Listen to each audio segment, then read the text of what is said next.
देखिए बच्चों, properties of determiners के क्वेश्चन 5 तक हो चुके थे। क्वेश्चन 6 है वो एक्सप्लेन किया जा रहा है। आपको यहाँ पर एक लेफ्ट हैंड साइड गिवन है।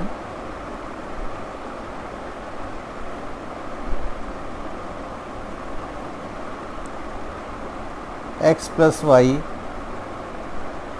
Y plus z, z plus x, z x y 1 1 1। ठीक है, अगर यहाँ पर आप on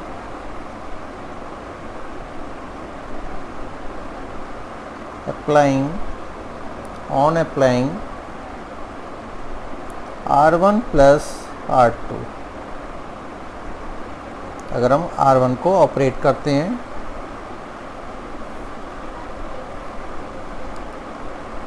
x plus y plus z, इसको दोनों को ऐड कर दो आप, x plus y plus z, x plus y plus z, R1 और R2 as it is, R1 को हमने चेंज किया, R2 और R3 एज इट इज़। ठीक है, अब यहाँ से अगर आप R1 से x plus y plus z को कॉमन ले लेते हैं, 1 1 1, जेड एक्स वाई 1 1 1। ठीक है, तो हम यहाँ पर इसका रीज़न लिख देंगे, on taking common x plus y plus z from R1। ठीक है, तो याद आएगा x plus y plus z, ये पूरी मैट्रिक्स क्या होगी 0। रीज़न क्या रहेगा, R1 and R3 are identical.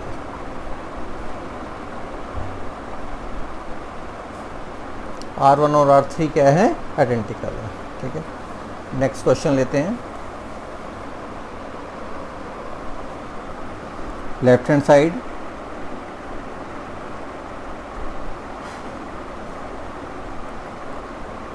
First row x plus y, y plus z, z plus x, z x y -3 -3 -3। ठीक है,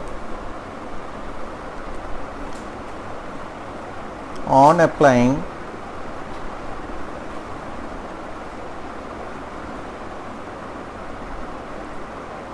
R1 को ऑपरेट करते हैं अगर हम R1 प्लस में R2,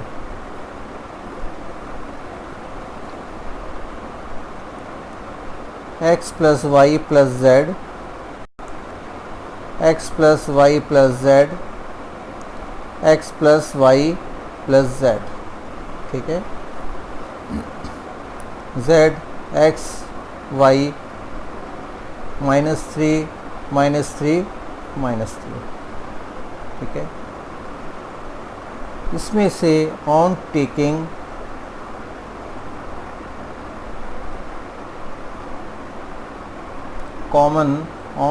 कॉमन, अगर हम x plus y plus z, ठीक है, from R1 and -3 from R3, तो यह आ जाएगा x plus y plus z, और इनटू में -3 भी कॉमन ले लेंगे, 1 1 1, जेड एक्स वाई 1 1 1। ठीक है, तो यहाँ पर क्या आ जाएगा, x plus y plus z multiply -3 into में 0 इज इक्वल टू 0। रीज़न क्या है, R1 and R3 are identical. ठीक है, तो ये क्या हो गया, अगर दो रो या दो कॉलम आइडेंटिकल होते हैं तो जो पूरी मैट्रिक्स की डिटरमिनेंट्स वैल्यू है वो क्या होती है, 0 हो जाती है। अब देखिए क्वेश्चन नंबर 8 है। यहाँ पर अगर left hand side a minus b, b minus c, c minus a minus c, c minus a minus b, c minus a minus b and b minus c। ठीक है, अब देखिए यहाँ पर एक a क्या है, प्लस का है, एक माइनस का है। अगर हम ऐड करेंगे 0 आ जाएगा, minus B plus B minus सी प्लस बी। तो अगर हम यहाँ पर ऑन अप्लाइंग जो R1 है, अगर हम तीनों को ऐड कर देते हैं, एक प्रॉपर्टी थी ना अगर आप तीनों को ऐड कर सकते हो, तो अगर हमने तीनों को ऐड किया a माइनस बी, अगर हम तीनों को ऐड करते हैं प्लस माइनस कट जाएगा, तो यहाँ भी 0, यहाँ भी 0 और यहाँ भी 0। ठीक है, बाकी एज इट इज़। यहाँ पर हमने कॉलम को ऑपरेट किया है, ठीक है ना, और अगर आप रो को भी ऑपरेट करते हो तो देखो ये कट गया, minus B plus B minus सी प्लस सी। ठीक है ना, यहाँ पर हमने रो को ऑपरेट किया है, आप कॉलम को भी ऑपरेट कर सकते हो। ठीक है, तो यहाँ पर अगर मैं a माइनस बी इन तीनों को कर लूँ तो यहाँ पर कॉमन वो C1 C2 C3 आ जाएगा। ठीक है, लेकिन मैंने R1 R2 R3 ले रखा है, तो हम यहाँ पर क्या करेंगे, इसको इन सबको ऐड करेंगे, राइट, इसको ऐड करेंगे। हमारे पास क्या आ जाएगा, a माइनस बी प्लस में b माइनस सी प्लस सी माइनस सी, माइनस प्लस ये कट गया, माइनस प्लस ये कट गया, प्लस और माइनस ये कट गया, तो 0 आ जाएगा ये वाला। ठीक है, तो ये आ जाएगा second row c minus a minus b, c minus a minus b और b माइनस c। ठीक है, तो ये जो डिटरमिनेंट्स की वैल्यू क्या आ गई, 0 आ गई। क्यों? क्योंकि जो all elements of R1 are 0। ठीक है, कोई भी एक रो या कोई भी एक कॉलम अगर 0 हो जाती है तो वो मैट्रिक्स पूरी उसकी जो डिटरमिनेंट्स हैं उसकी वैल्यू 0 हो जाती है। अब देखिए नेक्स्ट क्वेश्चन है,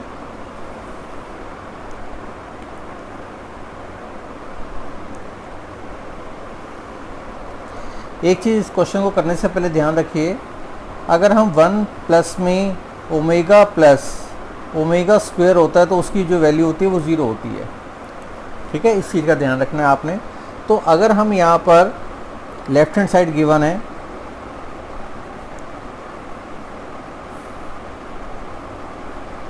one omega omega square omega omega square 1 omega square 1 omega. ठीक है, on applying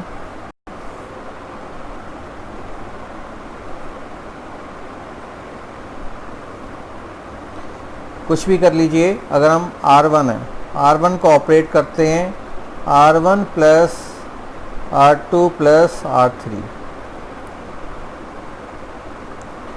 1 plus omega square 1 plus omega square 1 plus omega square omega square 1 omega square 1 ये। ठीक है, तो यहाँ से अगर आप ये जो इसकी ओमेगा की वैल्यू क्या होती है, 0 0 होगी, तो हम यहाँ लिख सकते हैं 0 0 0 ओमेगा स्क्वायर 1 1 और ओमेगा स्क्वायर। ठीक है, तो इस डिटरमिनेंट्स की वैल्यू क्या आ गई, 0 आ गई, is equal to right hand side. ठीक है, रीज़न लिखोगे, all elements of R1 are 0।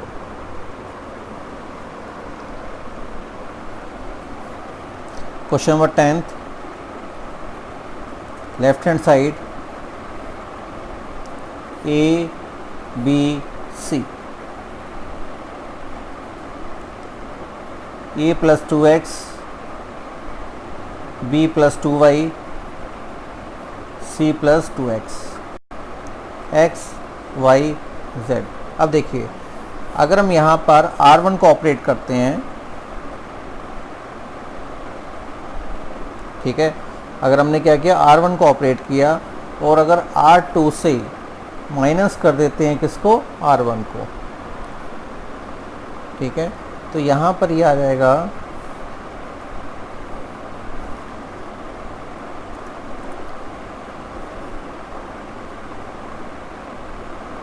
यहाँ पर अगर हम R2 लिखेंगे, ठीक है, क्योंकि ये चीज़ सेम होनी चाहिए, तो यहाँ पर क्या आ जाएगा, R2 को ऑपरेट कर रहे हैं ए बी और C, R1 as it is, A plus 2x minus में ए प्लस माइनस कट गया तो कितना आ जाएगा 2x, उसी तरह 2y और 2z, तो ये क्या आ जाएगा x y z, ठीक है। अगला ऑन टेकिंग 2 फ्रॉम R2, ठीक है। अगर अब यहाँ से 2 को कॉमन लेंगे, 2 को अगर आपने कॉमन लिया तो ये क्या बन गया, A B C X Y Z, x Y Z, 2 multiply 0 is equal to 0 means right hand side, ठीक है। तो यहाँ पर इसका जो रीज़न है वो लिख सकते हैं यहाँ पर हम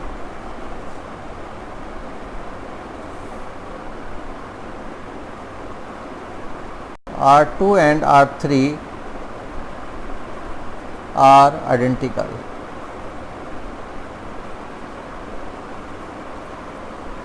ठीक है, R2 और R3 क्या है, एक आइडेंटिकल है, ठीक।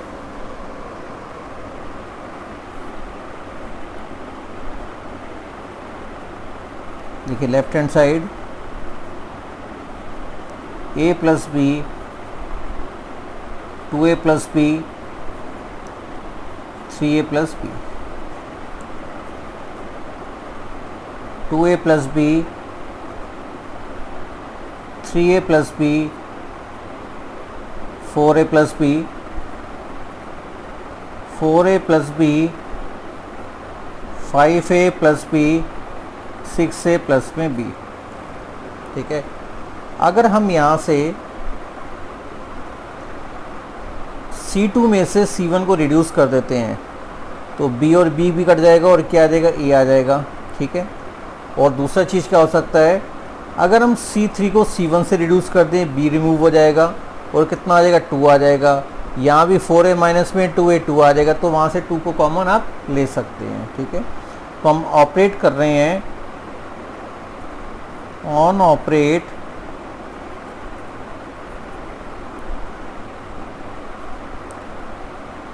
C2 को C2 माइनस में C1 और इसी के साथ एक ऑपरेशन और लगा देते हैं, C3 को ऑपरेट कर रहे हैं C3 माइनस में C1, ठीक है। जो A1 है उसको हमने कोई नहीं छेड़ा, तो क्या देगा, A plus B 2a plus B 4a plus B, इसको इससे माइनस करेंगे, b कट जाएगा, 2a माइनस में a कितना आ जाएगा, a, 3a माइनस में b कट जाएगा, b सारे कटेंगे, 3a माइनस में 2a ये भी कितना आ जाएगा, a, 5a माइनस 4a ये भी कितना आ जाएगा, a, ठीक है। और यहाँ से आप देखिए 3a प्लस b कट गया, रिमूव हो गया, माइनस हो गया, 3a माइनस में a कितना और 2a, 4a माइनस 2a 2 बचा, 6a माइनस में 4a 2 बचा, तो ये आ जाएगा 2a 2a और 2a, ठीक है। अगला हम क्या लिख सकते हैं, on taking common 2 from third column, a plus B 2a plus B 4a plus B a, यहाँ भी क्या बच गया, a और ए बच गया। तो यहाँ आ जाएगा 2 multiply 0 is equal to 0 means right hand side. Reason क्या है, C2 and C3 are identical.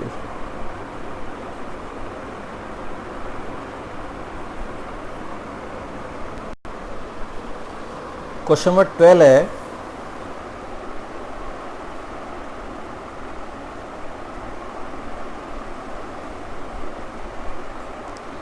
One upon में A, 1 upon B, 1 upon C, A square B into C, B square C square, A multiply C, A multiply B. ठीक है ना, ये दे रखा है। अगर हम यहाँ पर R1 को A से मल्टीप्लाई कर देते हैं तो A से A कट जाएगा, R2 को अगर B से मल्टीप्लाई कर देते हैं और C से मल्टीप्लाई कर देते हैं। ठीक है, अगर हम मल्टीप्लाई कर रहे हैं तो उसको डिवाइड भी करेंगे, मल्टीप्लाई कर रहे हैं तो उसको डिवाइड भी करेंगे। तो जो एक मल्टीप्लाई है हम यहाँ लिख सकते हैं ABC, ABC। ठीक है, तो जो इसका मल्टीप्लिकेशन है तो यहाँ पर मल्टीप्लाई हो जाएगा तो हम इसको काट देते हैं यहाँ पर। ठीक है, जब इसको मल्टीप्लाई करेंगे ए से ए को कट गया तो कितना आ जाएगा 1, यहाँ पर आ जाएगा ए क्यूब और इधर कितना आ जाएगा ABC। सेम बी, अब बी को मल्टीप्लाई करेंगे, बी की जगह कितना आ जाएगा 1 क्योंकि बी से कट जाएगा, तो ये आ जाएगा बी का क्यूब और ABC, सी का क्यूब ABC। और यहाँ पर हम डाल देते हैं on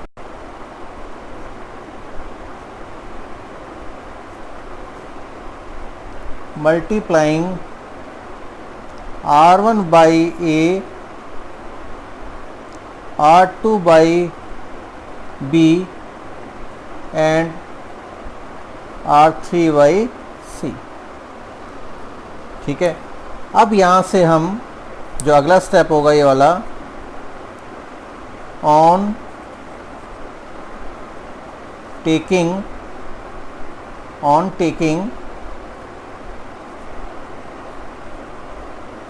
common ABC from C3 तो कितना आ जाएगा ABC अपॉन में ABC था 1 1 1, A cube B cube C cube और ABC थर्ड कॉलम से कॉमन आ गया और ये पार्ट क्या हो गया, कट गया। तो यहाँ पर क्या हो जाएगा 0 और ये राइट हैंड साइड। रीज़न क्या है, C1 and C3 are identical.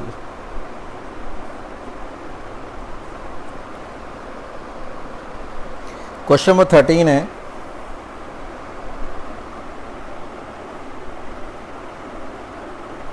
Left hand side B square C square B C B plus C square A square C A C plus A square B square A B A plus B. इसको ना zero put करना है। ठीक है, अगर यहाँ पर अगर हम R1 को A से मल्टीप्लाई करते हैं, R2 को B से करते हैं और R3 को C से करते हैं तो ये वाला पार्ट तो 1 1 आ जाएगा। ठीक है, एक स्टेप पहले उठाते हैं। अगर हम इसको मल्टीप्लाई कर रहे हैं तो डिवाइड भी करेंगे, हम मल्टीप्लाई कर रहे हैं तो डिवाइड भी करेंगे। तो हम यहाँ लिख सकते हैं भाई यहाँ पर 1 आ गया, अब डायरेक्ट कर रहे हैं, यहाँ पर हम डिनोमिनेटर का ABC लिख लिया। अब इसको मल्टीप्लाई कर रहे हैं तो क्या आ जाएगा ए बी का स्क्वायर सी स्क्वायर ABC। ठीक है, अब ऐसे कर रहे हैं AB प्लस में AC, राइट। इसका मतलब क्या हुआ, अगर हम इसको AB प्लस सी तो क्या हो जाएगा AB प्लस में AC। उसी तरीके से यहाँ से B को करेंगे तो A square C square into में B ABC B C plus में ए बी, यहाँ पर सी को करेंगे ए का स्क्वायर बी का square C A C plus में बी सी। ठीक है, अब हम क्या कर सकते हैं, यहाँ से ए बी सी को कॉमन ले सकते हैं on taking common A B C from C2।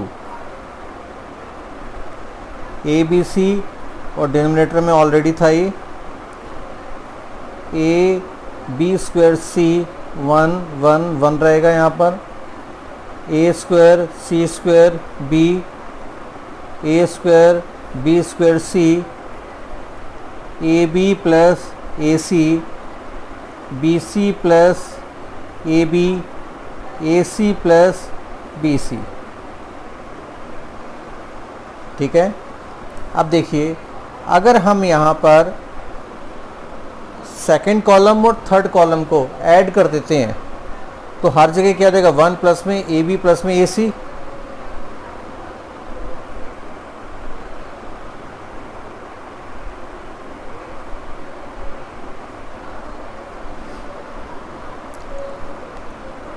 हम यहाँ पर एक चीज़ और कर सकते हैं, जिससे हमने सेकंड कॉलम से ए बी सी को कॉमन लिया है, तो अगर हम यहाँ पर फर्स्ट कॉलम से भी ले सकते थे यहाँ पर। ठीक है, तो यहाँ जाएगा ए बी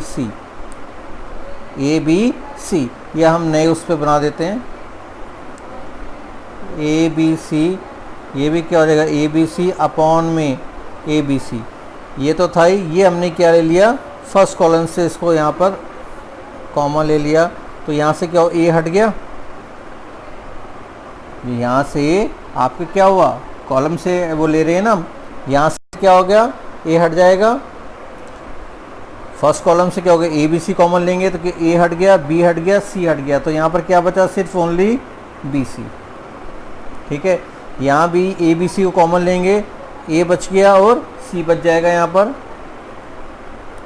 ठीक है, यहाँ पर क्या हो जाएगा, ए और B 1 1 1 A B plus A C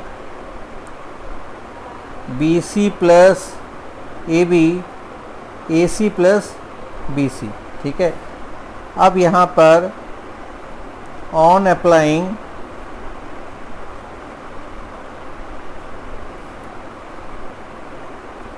C1 को अगर ऑपरेट करते हैं तो क्या देगा, C1 प्लस में C3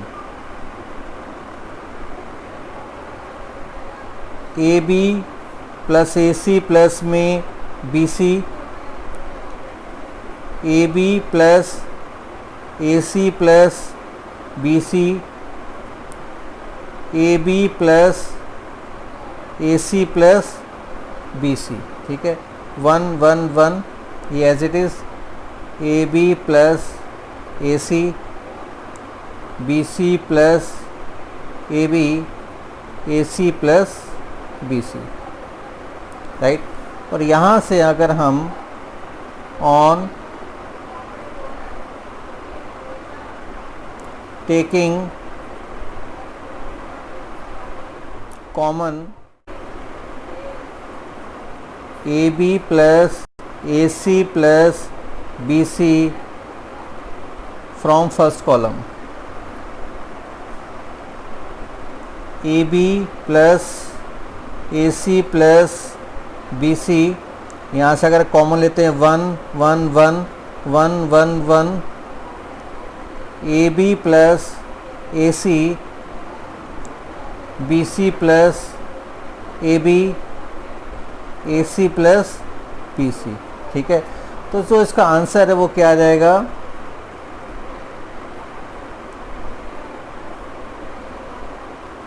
A B plus A C plus B C into में 0 इज इक्वल टू 0। रीज़न क्या है, first and second column are identical, first और सेकंड कॉलम आइडेंटिकल आ गया, तो इसका मतलब पूरी जो डिटरमिनेंट्स की वैल्यू है वो कितनी आ जाएगी, 0। 14 क्वेश्चन है ये एनसीईआरटी का। एनसीईआरटी में भी ये वाला question, left hand side A square B C B square C square A B. ठीक है, अगर हम यहाँ पर ऑन अप्लाइंग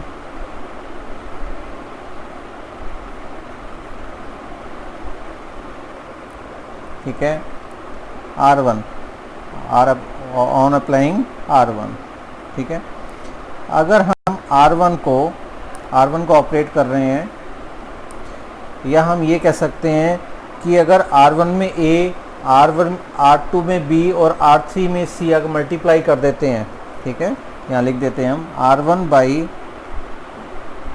A,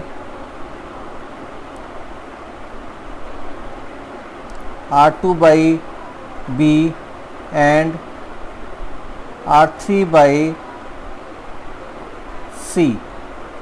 ठीक है, अगर हम न्यूमरेटर से मल्टीप्लाई करें तो डिनोमिनेटर को भी करना पड़ेगा, तो हम यहाँ पर अब डायरेक्ट कर देते हैं भाई A B C, और जो न्यूमरेटर का मल्टीप्लिकेशन है वो हम इस पे मल्टीप्लाई कर देते हैं। फर्स्ट रो पे A square A cube A B C, ठीक है, यहाँ पर B को मल्टीप्लाई करना है, B का स्क्वायर B का क्यूब A B C, इधर C से कर दीजिए C का स्क्वायर C का cube A B C।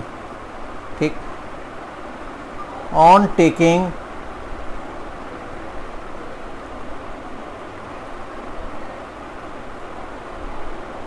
Common A B C from first column, sorry third column, A B C upon में A B C,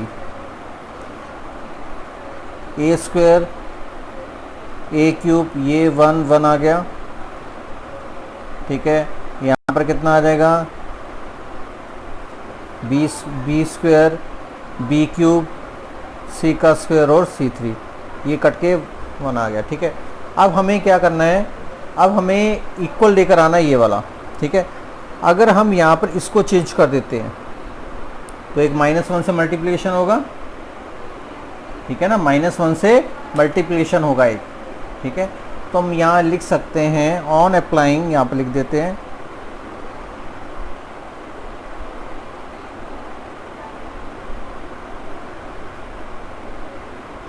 on applying C1 और C3, तो -1 से किया हमने multiply, 1 A square B square C square A cube B cube C cube. ठीक है, अब हम यहाँ पर क्या करेंगे, ऑन अप्लाइंग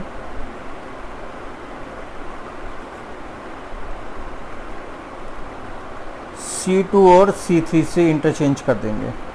तो यहाँ पर -1 है, फिर एक -1 यूज़ होगा, तो क्या रहेगा 1 A square B square C square A cube B cube and C cube. तो जो इसका रियल आंसर है माइनस इंटू माइनस क्या हो जाएगा, प्लस हो जाएगा। तो ये आपके पास ये राइट हैंड साइड आ गई, 1 A square B square C square A cube B cube C cube is equal to right hand side. आपने इन क्वेश्चंस की प्रैक्टिस करनी है, अगले लेक्चर में और क्वेश्चन दूंगा मैं आपको।